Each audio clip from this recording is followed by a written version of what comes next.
Hello guys! Samahan niyo po ako sa aking weekly routine. At ayan nga po, sa umaga pa lang ay sinisimulan ko na po ang pagtitingin-tingin sa aking halaman gaya ng pagkukultivate at pag-aalis ng mga tuyong dahon at gayon na rin po ang pagdidilig nito.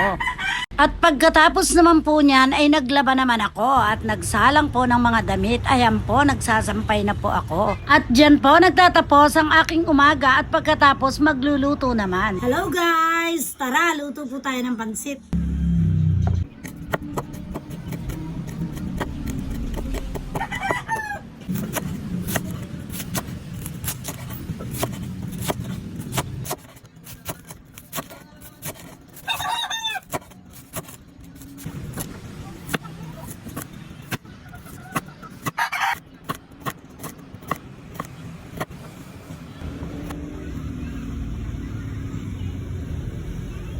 Tara guys, mag-isa na po tayo.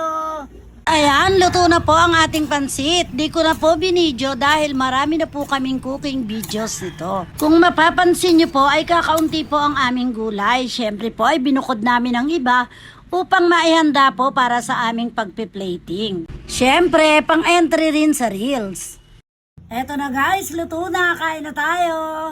Ayan na po, kita nyo naman, nakakatakam. Tsura pa lang ay napakasarap na. At syempre po, ayan, shake na naman kami dahil napakainit na ng panahon. Ang pag-shake po ay nakahiligan na namin dahil nga po sa sobrang init ng panahon. At pagkatapos nga po ay nagkatuwaan na naman ng pang-entry sa ating reel. At ayan, may pasalubong na naman ako sa asawa ko. Thank you for watching.